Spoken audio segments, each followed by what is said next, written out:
ఒక వ్యక్తి వల్లే మొత్తం నాశనం అయిపోయింది. దాన్ని మళ్ళీ పునరుత్తేజం తీసుకురావాల్సిన ప్రయత్నం అయితే ప్రస్తుతం జరుగుతోంది వైఎస్ జగన్మోహన్ రెడ్డి గారి వల్ల ద్వారా అని చెప్పి మాట్లాడుతున్నారు. సో, ఎవరంట ఆ వ్యక్తి?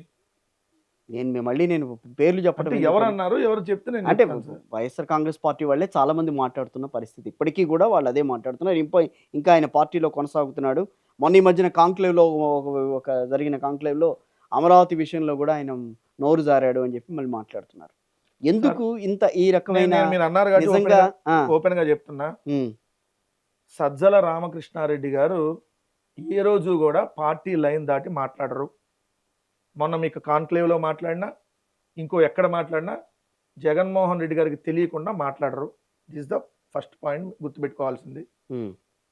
సజ్జల రామకృష్ణారెడ్డి గారు అమరావతిని మనకంటే యాక్సెప్ట్ ఎక్కువ. చేస్తామని అన్నప్పుడు 3 రాజధానుల విషయం ఎక్కడికి వెళ్ళినట్టు? సరే ఒక మాట నేను చెప్తాను.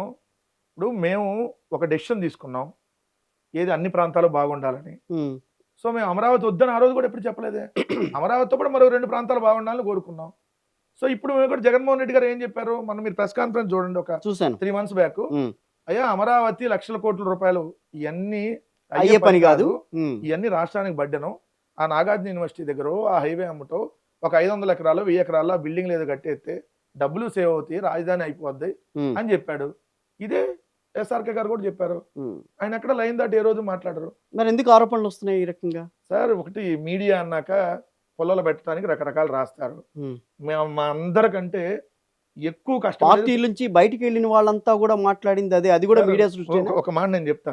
నిజమా కాదా మాట చెప్పండి. బయటికి వెళ్ళినాక ఆ. వాళ్ళు ఏం మాట్లాడుకున్నా దానికి శాంతి ఉండదు సార్. ఉమ్. బయటికి వెళ్ళినాక వాళ్ళు జగన్ గారిని కూడా చెప్తారు. దాన్ని మనం మీరు ఎట్లా దానికి సమాధానం చెప్తాను. నేను ఒక మాట చెప్తాను. పార్టీలో కీలకంగా ఉన్న వ్యక్తులు కూడా మాట్లాడింది అది. అసలు వెళ్ళిపోయినాడు కీలకమే కదండి, పొమ్మనండి. అప్పటి వరకు కీలకం ఉన్నవాడు ఇంకా పనికి నెత్తిన రావడానికి బయటికి పెట్టుకున్నాం వెళ్ళిన కదా, తర్వాత ఆ నెత్తిన పెట్టుకున్నందుకు బుద్ధి చెప్పిపోయాడు కదా, పొమ్మనండి.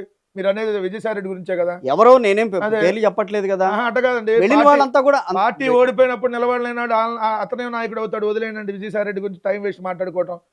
ఇప్పుడు నిలబడేవాడు నాయకుడు పార్టీ కోసం, అది ఎవరైనా సరే. ఇప్పుడు ఈ కష్టకాలంలో 11 సీట్లు, ఇన్ని కేసులు, ఇన్ని రకాలుగా వేధిస్తున్నప్పుడు నిలబడేవాడే నిజమైన వైఎస్ఆర్ కాంగ్రెస్ పార్టీ సైనికుడు. అధికారంలో ఉన్నప్పుడు పదవులు అనిపించి పోయేవాడు కాదు.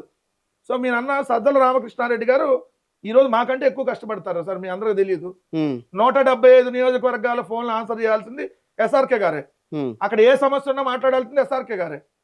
ఆయన దగ్గరుండి చూసే వాళ్ళకి అర్థమైంది ఆయన ఎంత కష్టపడుతున్నాడు. ఏడో దూరంగా ఉండి బుర్ర జల్లేవాడికి ఏం అర్థమైంది.